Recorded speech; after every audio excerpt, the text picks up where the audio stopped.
pressure cooker that you wouldn't believe. The famous views of 12, the shortest par 3 at Augusta. Of course, you're not just going into a normal green, it's protected. Is this working?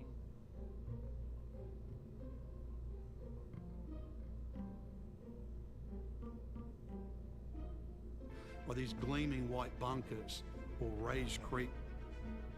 It looks so good, but you put a little foot wrong and it just becomes disastrous. It's beautiful.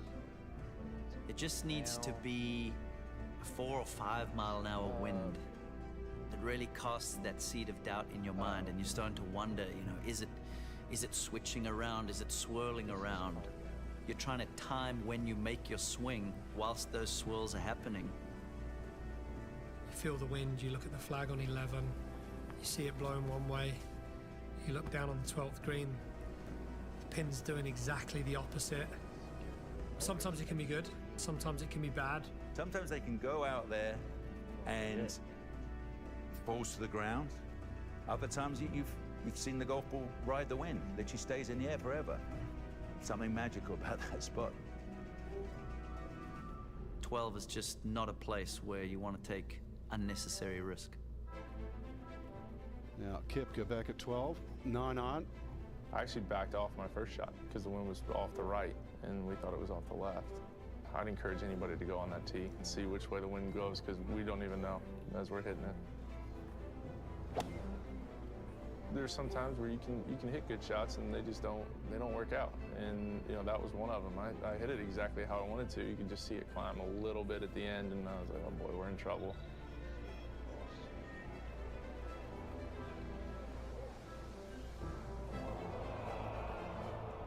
Cost Spieth back in 2016. Might have just cost Koepka today. I know people are like, you know, you got to aim for the center of the green. It's exactly what we were trying to do. And then the wind just puffed up and we won't see 4 guys hit in the water like that all in a row without something going on. To what appears quiet down at 12. Poulter took one more club than Koepka. Hindsight is a wonderful thing. Should I have hit it over the middle of the traps? Probably. Was I being a little aggressive after bogeying 11? Probably. Did I hit a good shot? I thought I actually hit a great shot. Mid-flight, I thought I stiffed it. The yardage I had to cover on the right side was a perfect yardage. I was more than shocked to see the ball come up short. Gets the same result. 2 of the game's best. Koepka, Poulter, wet. Everybody talks about the roars at Augusta National. You hear groans. Groans resonate just as much, and you can feel it. Back to 11. Okay. So, once, you know, my guy hits his second shot into 11, you know, you're still focused on 11s. He may call you in for a read, but I'm always peeking over at 12. So I see Brooks short dropping and Poulter short dropping. I see Webb Simpson over the green. So I know something's going on tricky with the wind. Because one guy could hit maybe a bad shot, but for both to be short, I can't say 2 guys of that quality hit bad shots. that's that. In one 15-minute stretch, the whole thing flipped. Everything flipped. Molinari seemed to be unflappable. You know, at that time, Frankie was the guy to beat. You know, we knew Tiger was right there, but you know, Frankie was the guy leading. Knowing Molinari and Molinari's game, the fact that he's coming to a short par 3, personally, I thought it was to his advantage. Great short iron play. That little draw should work nicely for him. 3 yards left of the flag, hit a draw into safety. I think he would take that. I had a very clear plan on what to do on 12, which was, you know, forgetting about the flag and hitting the middle of the green, aiming pretty much at the middle of the front trap. It was a good decision, just a bad execution. I remember it being in between 8 and 9 iron. Pretty quickly realized it wasn't the strike I was looking for.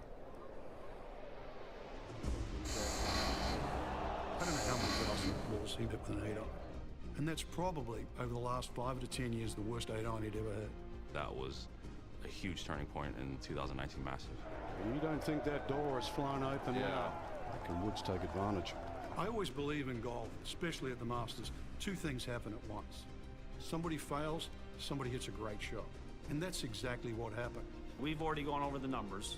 We've already decided we're going to play a little bit left, like Tiger always does, regardless of the situation. We know it's probably a good solid 9-iron, and it doesn't feel like there's a lot of wind up there.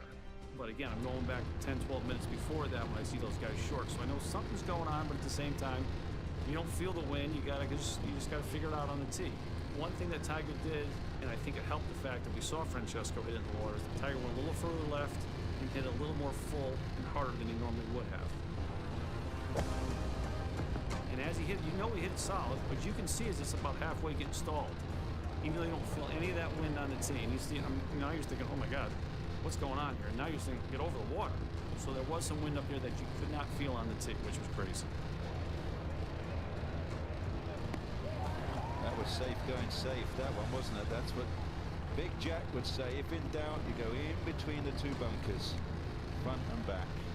Koepka, Poulter, Molinari wet. Woods drive. There's a crazy range of emotions, at that time. Tiger steps up, and he's not even looking anywhere near the hole. He's looking about 40 feet left and executes the shot perfectly. People say that Tiger Woods hit a safe shot on 12. He hit a smart shot. He hit the shot. Tiger Woods knew the 3 was valuable, even not leading. Over the middle bunker, the same thing that Jack Nicklaus has done for 30, 40 years. Discipline. I was 3 back at that time, and so I knew this was the opportunity. Lock in and hit it on the green, hit a good shot. And so, I'm not really trying to overthink it or anything, and get your 3 and get out of there. That's the mindset.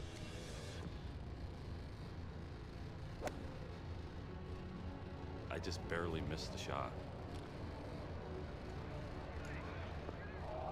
Unbelievable. That is the one shot that I'd like to have back, if there is one, throughout my whole entire career. Having been in that position, it would be nice to have that one back. And see the work. Amen corner, the golfing gods, the swirling breezes have bitten them hard. Tiger's energy was maybe a little bit frustrated with that first 10, 11 holes, but then you could see when I hit in the water on 12, and you could almost see his body language change, and he could smell the opportunity. You can feel how the patrons are reacting, that they know that something special is taking place. I'm sitting in 18th towel, and we've got the scoreboard there, and the swell of patrons was just increasing all the time, and they watched the scoreboard and reacted to that. And it was like more people started to gather. I've never seen a team 30 deep with nobody on the green. That's what I was sitting there going, this is unbelievable. The whole place was just swelling, waiting for the procession to arrive. That's 2 more hours to go. That's why it was such an incredible final day. The 2019 Masters, a Sunday unlike any other, in partnership with Rolex.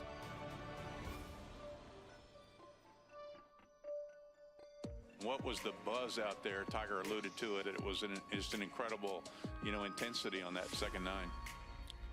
Yeah, that was probably the coolest back 9 in a major championship I've ever been a part of, or just in golf in general.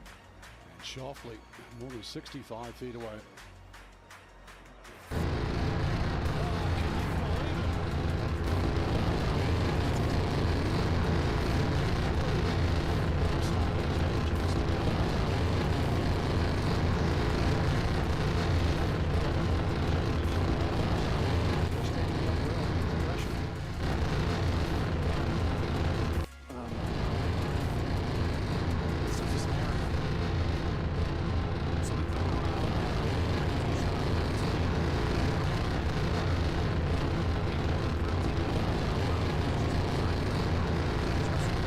Up, it's Cantley, it's Shoffley, it's DJ, it's Brooks, the who's who of golf. So now I'm thinking to myself, we still got a lot of work to do. As the story goes, there was one player that Woods was really cognizant on the leaderboard, and that was Koepka, because we forget how well Koepka was playing through 17, 18, and 19.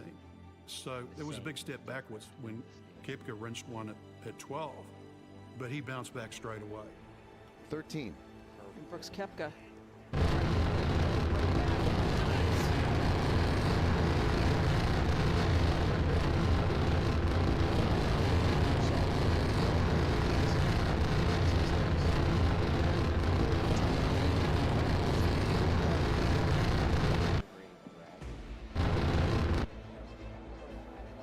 Oh, that's days up. That he's had a couple of really poor short irons this afternoon. To win a golf tournament, you got to play really good. Simple fact. And he just did that better than everybody else that week. For birdie. And that's a dozen under. Co-leader. It really did sense that, you know, I'm the seasoned campaigner.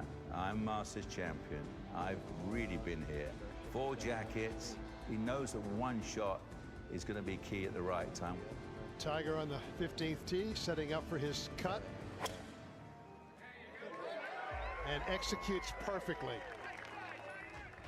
He's just loving the extra bit of, you know, intensity needed, isn't he? I remember thinking when Tiger got over his, like, this is a big shot.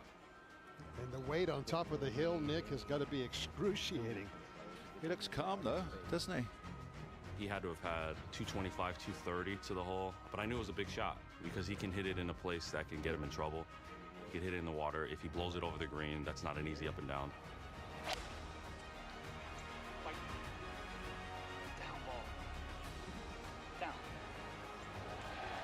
Oh, yes. That's Masters experience right there. I thought that was a golf shot that won Tiger the tournament. He hit it right in the middle of the back of the green, and I knew he wasn't going to 3-putt, but I thought that was a huge birdie for Tiger on 15. The shot that I really would like to have back was the third shot at 15. I remember getting to the ball, seeing the branch and those pine cones hanging from there.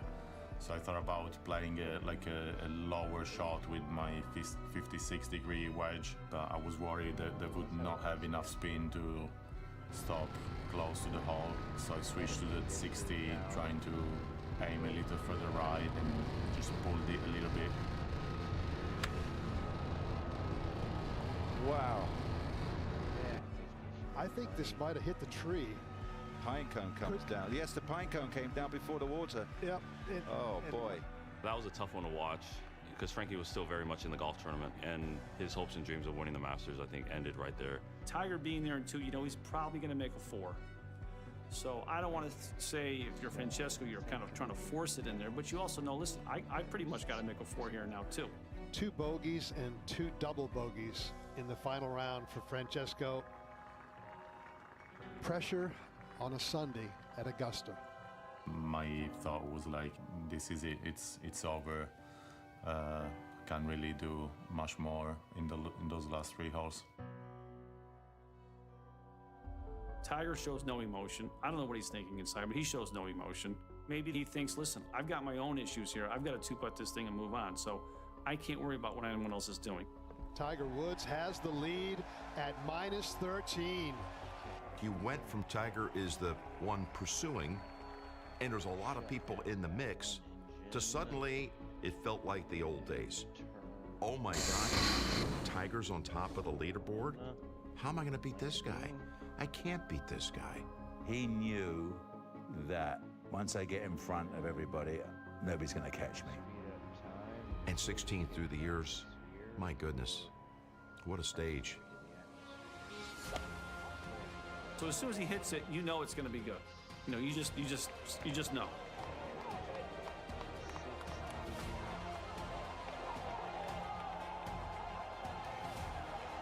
When Tiger teed off at 16, I absolutely failed to describe it.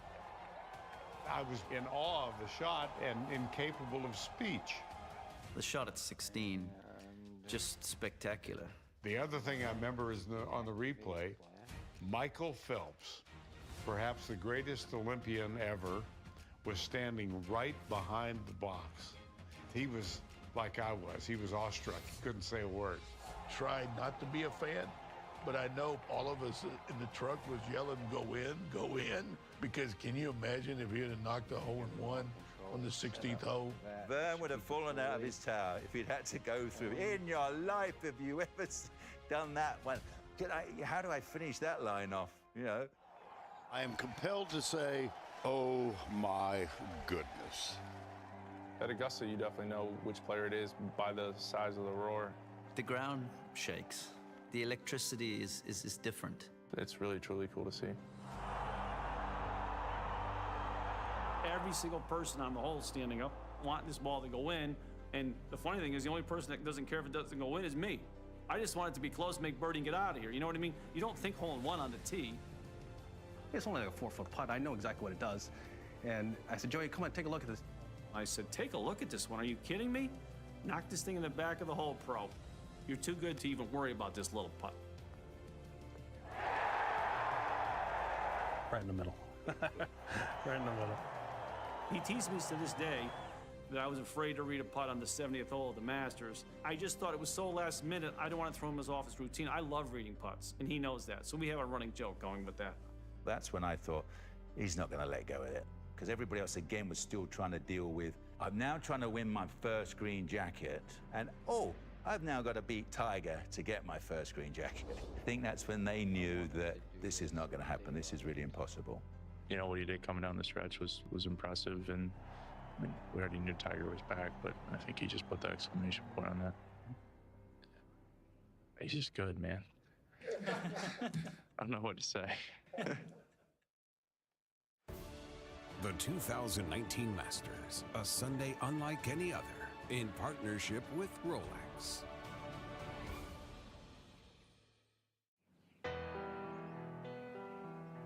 Koepka back on the tee at 18. Just got to find a way to make a three. Well, that's a good start. There you go. What a great shot. Koepka can make this thing interesting if he holds this putt. This would definitely put pressure on Tiger's finish. Pulled it left, going left. Might have been his worst stroke of the day. So 5-will win for Tiger. That's all he needs. I finished my round when he was coming up 17. So he heads to the last 14 under. What a performance, Tiger. Just one more hole to go. And I had never seen the champions locker room that full. The appreciation for him, for Augusta National, for the Masters, for the fact that he's going to win for the 5th time. It was standing room only. Generally on Sunday afternoons, those who are not preparing to go sit in Butler Cabin with Jim Nance as the champion, they sign their scorecards, they come in to do their interviews, and they are leaving as quickly as possible. Not one player wanted to leave. It was jam-packed in that room. My job's actually over on the 12th hole. It's one of the few times, just because it felt magical, I wanted to watch every single bit of it. So I rushed back to our compound, and I was a viewer. I got to watch and listen to our team put the finishing touches on. Number 15 is so close, you can just feel it. It's not over yet, but Tiger about to. It appears in the 11-year drought between major titles. On the nose.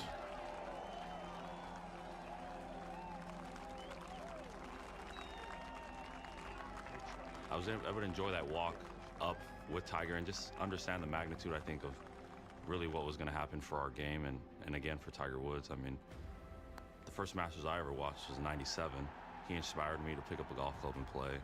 So I started playing golf in the summer of '97.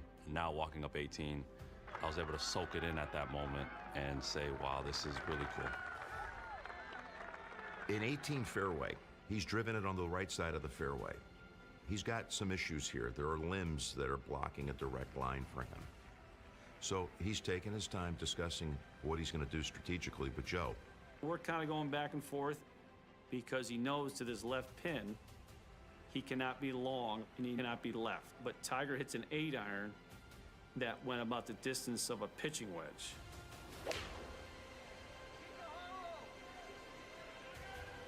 I remember being quite impressed with the second shot, because he didn't even try to get it on the green. He was always gonna finish short and right, so he didn't leave any chance of going long left. What he did was he hit this thing so high and out on the toe to make sure it didn't go past pin high or didn't get to the front of the green and was always going to be right. From there, he knew he could do anything he wanted to and certainly make a 5. Steve Moulton, our director, cuts to a shot behind the green, and my gosh, it startled me.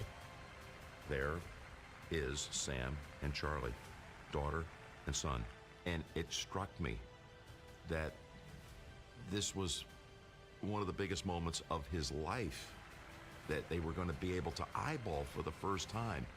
Dad, like he used to be. Dad defying all odds and winning the Masters. I was so amazed that it's 11 years after winning a major. 11. I mean, some golfers can lose their nerve after 11 weeks of not winning a tournament. You know, or 11 months. Or a couple of years, you're suddenly thinking, geez, can I do it again? But for him to come back and play with that control, that nerve, off the charts in my book. Play for the slope for safety. I don't believe I've never seen Tiger play for safety. How about that? 2 putts. 2 putts for the title. As I was walking up on the green after I hit my pitch shot, if you look at my eyes, I look up and I could see him. And I said, okay, well, no, come on. You got work to do. It's not over yet. You got 2 putts here. Well, first of all, let's bury this thing so we don't have to worry about the 2 putts. Seen him make this putt many times before.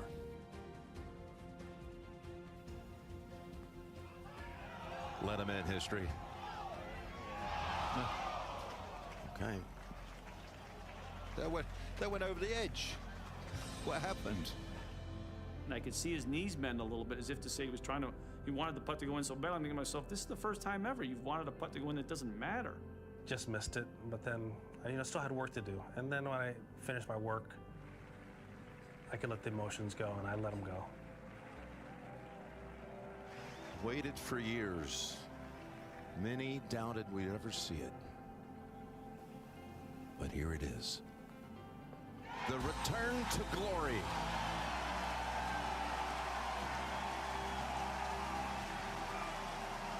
You know, that one you could tell, ball in the hole, and then bang, he realizes that wasn't just a 5-minute dream. That was months, if not years, of preparing, believing that I can do this again. And it's like, and I've done it again.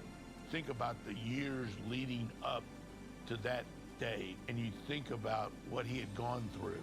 Now he's about to put the green jacket on for the 5th time. And when that ball went in, he just let it out. There you go. Never seen that before. Here goes Joe LaCava. Take 9. And the fact that, he says, we did it. I mean, that's incredible, right? I mean, the greatest player of all time is basically saying you're a part of the team. I wasn't surprised or shocked because he's always made me feel like a part of it since day one, right? That's just who he is.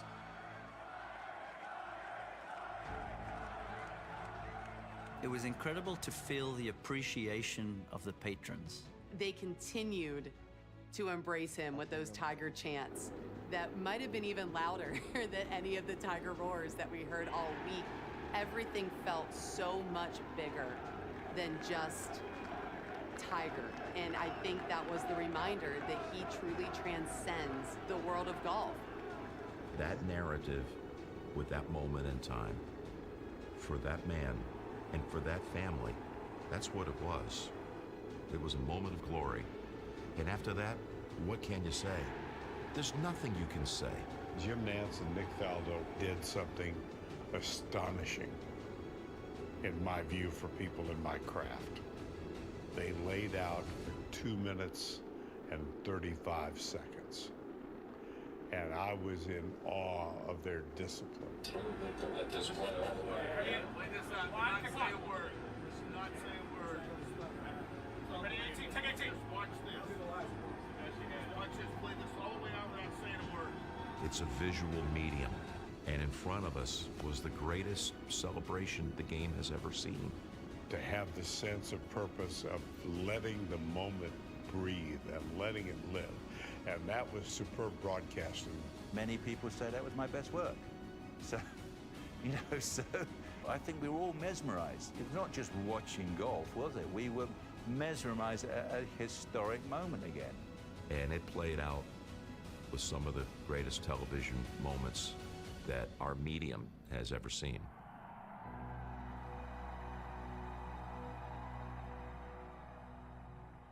The most special moment to me was the fact that he could share that with his kids.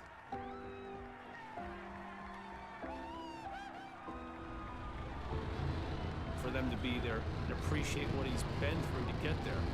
They've seen the downtimes, they've seen all the struggles, they've seen the rehab, they've seen the work. That moment of walking off and your boy's there, and obviously he's got memories, his dad's not there. That was his hug with his dad and then with his boy. I don't know how, I wouldn't be able to keep it together. I'm amazed how he could keep that together. If there was ever like a plaque behind the 18th green, the hug that Tiger had with Earl in 1997 was precisely the same spot where Tiger hugged Charlie. So you have a son being embraced by a father, and now the son is the father hugging his son. That's as rich as it gets. I never thought we'd see anything that could rival the hug with his father, but we just did. That will be the greatest scene in golf forever, Jim Nantz. If that doesn't bring a tear to your eye, if you're a parent, you're not human. I can tell you every single person in that room that I was watching this with, there was not a dry eye in the house. We all confirmed that we were human. He's a father, and he's walking through that human tunnel with the kids. I mean, it's like, it's emotional. And there were the players, one after another, that stayed around to not only watch the finish, but to greet him. There was real love and adoration expressed by those men for that man. It's a scene I'll never, ever forget. I wanted to see it. I wanted to congratulate him for seeing everything he's been through. You know, I remember I saw him at Medalists, and he was out there with Charlie and everybody. And I mean, he looked awful walking. He really did. He didn't look in good shape. He was just struggling, and you could see it in his face, and you can see it in his eyes. And you know, to see where he was in, I think it was 2017, to where he is now, you know, it's a feel-good story. That's probably the best way to describe that. It's neat to see. The stuff he's been through, the layoff that was between majors, to be able to do it again, I think everybody respects it. It's very easy when you have a ton of success to take your foot off the gas and enjoy everything you've accomplished, particularly when you've been through physically what he had been through. But he's just wired different. And seeing the smile on his face, seeing the relief on his face, the enjoyment, you know, he was back. He was back at the top. That was history right there. I think that was so good for our sport. It doesn't matter who you are. If you're a golf fan, that's what you needed to see, and that's what you wanted to see. I think it's the greatest comeback in all the sports, not just in golf. But I don't think that there'll ever be a better comeback story than Tiger winning the 2019 Masters. At the time, it was such an amazing achievement, and you could definitely feel it was a special day for our sport. I think from an emotional standpoint, it has to be one of the biggest days in golf. Pure greatness. You saw it. Come back again. The moments don't come any bigger than this. And a celebration, ringing the 18th, that will rival any winning scene in any sport. Tiger, welcome back. Or should I say more appropriately, welcome home. Yeah, just unreal. To be honest with you, it's just the whole tournament has meant so much to me over the years. Coming here in '95 for the first time and being able to play as an amateur, winning in '97, and then come full circle 22 years later, be able to do it again. This has meant so much to me and my family, this tournament, to have everyone here. It's something I'll never forget.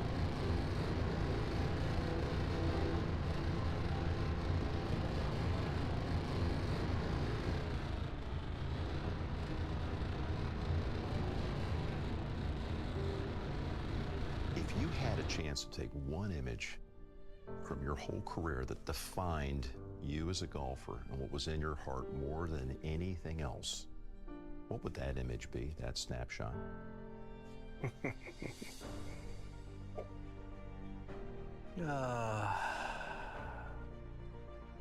It would be the 19 Masters, just because of what I had gone through. I didn't know if I was ever going to play again. Walking wasn't very good. I didn't know if I could walk. I was struggling with that.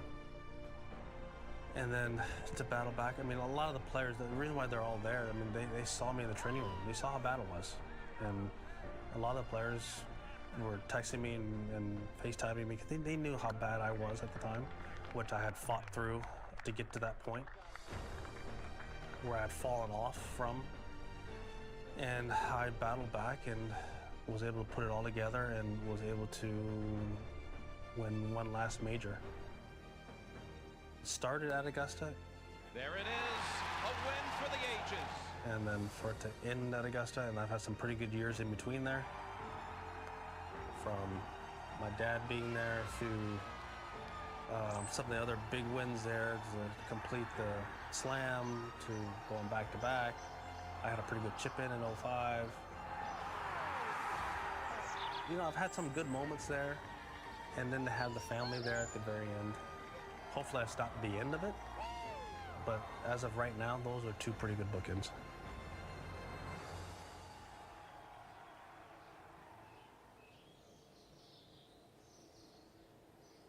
We are back with more Left 4 Dead 2 action. We're experts. We nailed the last one, so I'm boosting the difficulty to expert because we are pros. You're insane.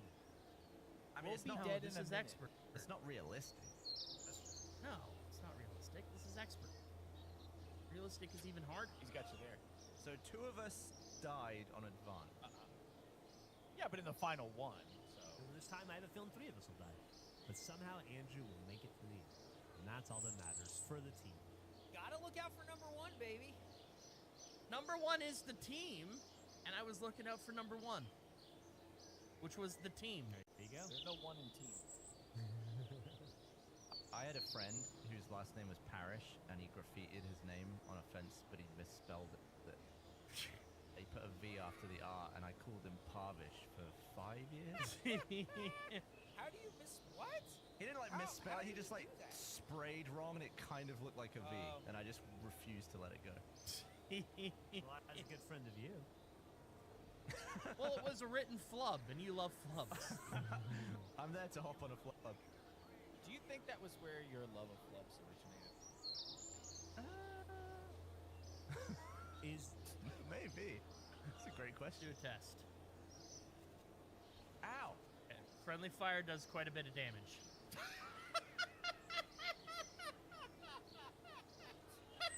So don't do that. Why am I at 67 health? I was curious how much friendly fire damage would deal. How much does it do? Here we go. 67. A lot. 33. Alright, so we're down a health pack on expert. But we're up knowledge on research and knowledge. He did it for the We're team, dead. Gavin. I'm going to be utilizing crouching for accuracy. And move. How do you crouch? Lack of shooting each other. Left bumper. Okay. Left bumper. Ow! You ran. You want to use another health pack? No, you ran in front of me. You ran through my character. Teach him a lesson, Gavin. Teach him a You lesson. shot me shitless. Teach him a lesson. You ran through me. The first one, that was on me. Second one, not my fault. The footage will show Okay. that there is a horde coming. Oh shit! Oh, for God's sake. I hear Oh, no. ow! I know. Ow! Oh, I That's shot on Gavin. me. That's me. I Wasn't me. protected him. Oh, fucking Oh, charger. Oh my God, he found me. Dude, we're in rough shape. It's a right mess. So far, so bad, boys. We're experts. Yeah, but we're I no, can spinner. we're almost halfway think through she's this dead. level at least. I might be trapped. Fresh crab. Oh, Nick might be. No, you're good. Okay. Yeah, that was crazy. Did you see that? That was nuts. Yeah. Oh, got the hunter.